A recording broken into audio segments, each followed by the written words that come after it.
मराठी आरक्षणाचा मुद्दा तर एवढा गाजलाय बाबा बाबा बाबा बाबा, नको त्या मायमावल्यावर लाठीचार्ज झालोय. आज भरपूर ठिकाणी आक्रोश, बऱ्याचशा ठिकाणी सरकारी गाड्या जाळल्या, भरपूर जिकडं तिकडं नुकसान आहे. पण माझी सगळं महाराष्ट्रातील मंडळीला विनंती आहे, एसट्या जाळून फायदा नाही. कारण की ती मालमत्ता या पुढाऱ्यांची नाही, ती मालमत्ता तुमची माझी आहे. कोणाची आहे? एसटी सरकारची नाही आहे, एसटी तुमची आणि माझी आहे. प्रत्येकानं आपल्या हक्कासाठी लढावं निश्चित आहे, पण आपणच आपल्या प्रॉपर्टीचं नुकसान करू नाहीये. सरकारी कोणतीही जरी गोष्ट असेल, ती कोणत्या आमदाराची नाही, खासदाराची नाही, मुख्यमंत्र्याची नाही, ती तुमच्या आणि माझ्या पैशातून तयार झालेली सरकारची प्रॉपर्टी. कोणती आहे? माझी तर सरकारला विनंती, बाबांनो, याचं आरक्षण काढा आणि याला द्या, आणि त्याचं आरक्षण काढा याला द्या. हे रिकामे कामं करण्यापेक्षा एकदा तरी या भारत देशामध्ये समान नागरिक कायदा आणा, म्हणजे बाकीचं.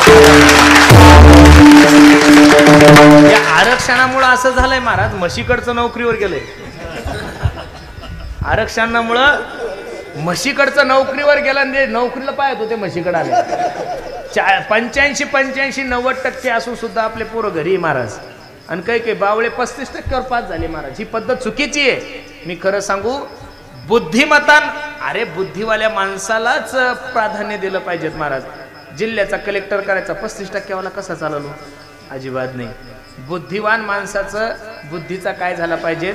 आदर झाला पाहिजे. म्हणून सर्वांना माझी विनंती, गड्यांनो, कधीतरी एकत्रित या. आज एवढं महाराष्ट्रात वातावरण खराब झालंय, जिकडं जाऊ तिकडं एक मराठा लाख मराठा. आपल्याच अस्तित्वासाठी आज आपल्याला लढावं लागतंय. महाराष्ट्रात सर्वात जास्त समाज जर कोणता असेल, मराठा समाज आहे. आणि मराठा समाज जास्त असून सुद्धा 175 ते 180 आमदार हे मराठी समाजाचे. किती समाजाचे? पण त्यातल्या एकाही नाला तुमच्या माझ्याशी काही घेणं देणं राहिलेलं नाहीये. म्हणून आपली लढाई आहे, आपल्यालाच लढायची. पण ती लढाई लढत असताना थोडी शांततेनं लढायची महाराज. बरोबर आहे का नाही? असं आता बघितलं तुम्ही, नको त्या लोकांवर केसेस होतात, पुढारी 2 दिवस येतात भाषण. आता निवडणुका आले त्याच्यामुळे सगळेजण जालन्याला पळायला लागले. नाही तर हे एवढे ध्यानावर लोक आहे? अजिबात नाही. हे निवडणुका आले म्हणून तिथं पळायला लागले. नाही तर किती दिवसापासून हा प्रश्न प्रलंबित आहे. ज्यावेळेस निवडणुका आले की छत्रपती येतात, मराठी आरक्षण येतंय, दुष्काळ येतोय. मग आपली लढाई आपल्यालाच लढायची. फक्त तरुणांना माझी विनंती आहे, देशाविषयी धर्माविषयी स्वाभिमान बाळगा. आज कुठं चाललंय वातावरण? माझी सर्वांना विनंती आहे, एक दिवस तरी आपल्या धर्मासाठी आपण गेलं पाहिजेत महाराज. लव जिहादचं प्रमाण एवढं वाढलंय, इथं जेवढ्या काही माझ्या तरुण मुली कीर्तनासाठी उपस्थित आहे, मुलींना मी तुमचा छोटा भाऊ म्हणून तुम्हाला मार्गदर्शन करेन. मोबाईल वापरू नका असं माझं दुमत नाहीये. प्रत्येकीनं मोबाईल वापरा, पण फेसबुक वापरत असताना, इंस्टाग्राम वापरत असताना, व्हॉट्सअप वापरत असताना थोडी सावधगिरी वापरा. म्हणून तरुण पोरींना माझी विनंती, पोरीनो, जो बाप स्वतः 2000चा जिओचा फोन वापरतो, तुम्हाला 25,000चा फोन घेऊन देतो, तो फाटके कपडे घालतो, तुम्हाला कॉलेजला नवे ड्रेस देतो, त्याच्या घरा पायात चप्पल नसती तरी पण तो तुम्हाला 4-4 सँडल घेऊन देतो, त्याची परिस्थिती नसताना 2-2 लाख रुपये तुमच्या शाळेची फी भरून देतो. माझी विनंती तुम्हाला पोरींनो, त्याला, ज्या बापाला तुमच्या कॉलेजची फी भरायची अक्कल आहे, ज्या बापाला तुम्हाला मोबाईल घेऊन द्यायची अक्कल आहे, ज्या बापाला तुम्हाला चांगलं शिकवायची अक्कल आहे, त्या जगातल्या प्रत्येक बापाला प्रत्येक पोरीचं लग्न करायची अक्कल आहे. तुम्हाला पळून जाऊन शहाणपणा करायची गरज नाहीये. माझी तरुण मुलींना माझी विनंती आहे, तुम्ही नाही इंजिनियर झाल्या तरी चालत्या, नाही डॉक्टर झाल्या तरी चालत्या, पण तुमच्या बावळटपणामुळे तुमच्या मायबापाची मान खाली जाईल. एवढं जरी नाही तुम्ही केलं तर मी समजेल माझं कीर्तन सार्थक झालं गड्यानं. म्हणून सर्वांना माझी विनंती आहे, मोबाईल वापरत असताना थोडी सावधगिरी वापरा. तुमची मुलगी कॉलेजला गेली की ती घरी येऊस तर मायबापाच्या अंतःकरणामध्ये धाकधूक आहे, म्हणजे तुम्ही स्वतंत्र झालेले नाहीये. तुमची पोरगी हॉस्टेलला टाकली तरी मायबापाचं मन लागत नाही, म्हणजे तुम्ही पाहिजे तेवढे अजून स्वतंत्र झालेले नाहीये. तुमची मुलगी कॉन्व्हेंटला टाकली तर तिथं सुद्धा ड्रायव्हर व्यवस्थित नेतो का नाही, का त्या मुलीवर अत्याचार करतो, याची सुद्धा भीती प्रत्येकाच्या अंतःकरणामध्ये. म्हणून सर्वांना माझी विनंती आहे, देशाविषयी धर्माविषयी स्वाभिमान बाळगा. अरे छत्रपती शिवाजी महाराजांचे मावळे रे आपण.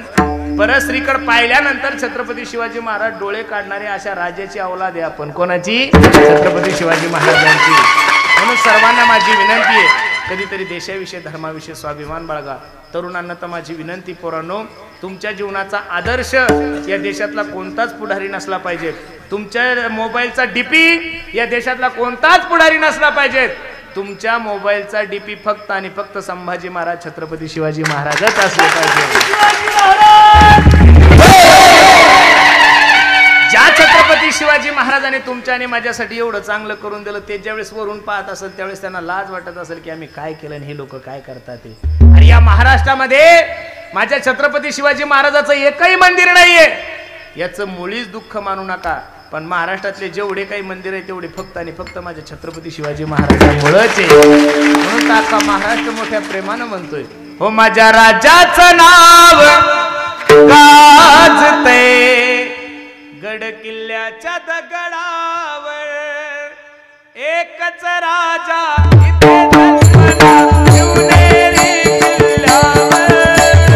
एकच राजा इथे जन्मला शिवनेरी किल्ल्यावर. एकच राजा इथे जन्मला शिवनेरी किल्ल्यावर. माझ्या राजाचं नाव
एवढ्या बहुसंख्येने जर तुम्ही प्रत्येक धर्माच्या कार्यामध्ये उभे राहिले ना तर मी कानिपनाथाच्या दरबारात सांगतो महाराज अजून 5 वर्षात हा भारत देश हिंदू राष्ट्र झाल्याशिवाय राहणार.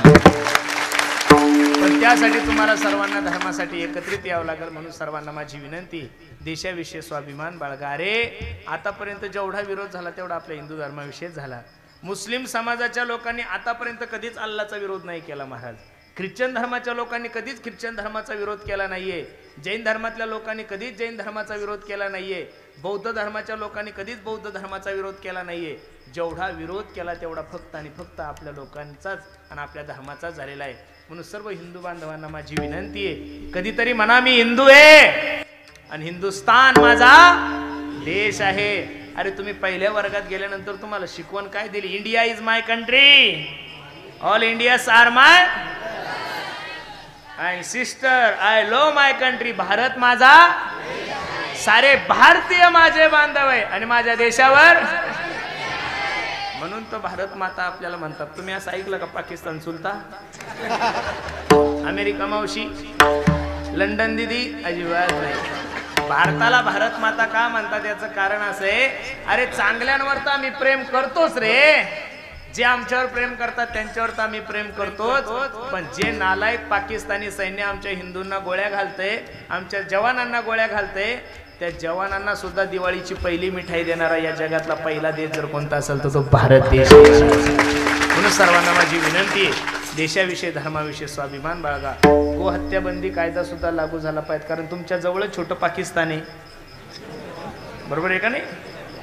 अनेक गाईचे ट्रकच्या ट्रक भरून जातात महाराज. म्हणून सर्वांना माझी विनंती आहे, लोक म्हणतात पाऊस का पडत नाही, पाऊस का पडत नाही. जोपर्यंत या देशातली गोहत्या थांबत नाही तोपर्यंत या देशातल्या कोणत्याच माणसानं पावसाची अपेक्षा करायची। एका गायीसाठी परशुरामाने 21 वेळा पृथ्वी क्षेत्रीय केली होती आणि त्या गायीची जर कत्तल या महाराष्ट्रात होत असेल तर गाय कधीच तुम्हाला आशीर्वाद देणार नाही। म्हणून सर्वांना माझी विनंती आहे, देशाविषयी धर्माविषयी स्वाभिमान बाळगा। तरुण पोरांना माझी विनंती, पोरांनो जीवनामध्ये व्यसन नका करू बरं। दारू गांजा मत पी यारो अक्कल गुम हो जाती है, अपने पलों का दाम खर्च के मुंह में मिट्टी आती है। भारताला पाकिस्तान पासून भीती नाही, बांगलादेश पासून भीती नाही, नक्षलवाद्यापासून भीती नाही। भारताला जर सर्वात मोठी भीती जर कशापासून असेल तर व्यसनापासून आहे। मुस्लिम समाजाचा सर्वे करा, त्यांचे 2% लोक सुद्धा दारू पित नाही आणि आपला सर्वे करा, आपले 85च्या पुढे गेले एवढे लोक दारू पिणारे झाले। म्हणून सर्वांना माझी विनंती, देशाविषयी धर्माविषयी स्वाभिमान बाळगा आणि सर्वात महत्त्वाची गोष्ट आहे, प्रत्येकानं आपल्या आई वडिलांची सेवा करा। मी नेहमी सांगतोय, स्वामी तिन्ही जगाचा आई विना भिकारी, स्वामी तिन्ही जगाचा आई विना भिकारी। आई माझी मायेचा सागर, दिला तिने जीवनाला आकार, तळपत्या उन्हात आणि रखरखत्या रानात, राहिली समाजासाठी तू ग कष्टाच्या घामात। कधी मिळेल मुठभर घास, कधी घडे तिला उपवास, ओल्या मातीतून चालताना तुडविले काट्याचे फास। आई माझी मायेचा सागर, दिला तिने जीवनाला आकार। म्हणून प्रत्येकानं आपल्या आई वडिलांची सेवा। महाराष्ट्रामध्ये सर्व संतांचे मंदिर आहे पण चोखोबरायचं कुठंच मंदिर नाही। आणि मंदिर कसं असतं जर तुम्हाला पाहायचं असेल तर तुम्ही एकदा तुमच्या पैशाने या, म्हणजे तुम्हाला कळेल। लोक घराला झुंबर बसवतात महाराज, आम्ही मंदिराला 2-2, 3-3 लाखाचे झुंबर बसवले। लोकांनी म्हणलं नाही पाहिजे की चोखोबरा ह्या जातीत जन्माला आले त्या जातीत जन्माला आले।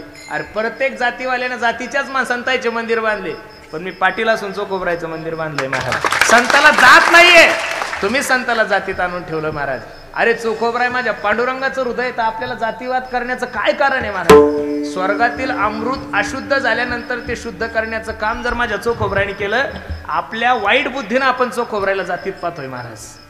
नाही तर चोखोबरायसारखा श्रेष्ठ महात्मा, अरे चोखोबरायच्या पत्नीचं बाळांपण माझ्या पांडुरंगाने केलेलं, एवढं जर काम पांडुरंग करत असेल तर त्या चोखोबरायचं महाराष्ट्रात एकही मंदिर नव्हतं, म्हणून खूप सुंदर मंदिर बांधलंय। आणि आपण कानिपनाथाला काहीच मागायचं नाही या सप्त्यामध्ये, फक्त कानिपनाथाला सांगा, ओ बाबा महाराष्ट्रात दुष्काळ पडला तर आम्ही गुजरातला जाऊ, महाराष्ट्रात दुष्काळ पडला तर आम्ही MP ला जाऊ, आम्ही मध्य प्रदेश मध्ये जाऊ, आम्ही राजस्थानला जाऊ, आमच्यासाठी तरी नको पडू पाऊस, पण कमीत कमी या महाराष्ट्रातले जेवढे काही मुके जनावर आहे त्यांच्यासाठी तरी पृथ्वी माता होईल अशी तुम्ही देवाला विनंती करा। निश्चित माझा पांडुरंग परमात्मा आमचे कानिपनाथ बाबा तुमची इच्छा पूर्ण केल्याशिवाय राहणार नाही।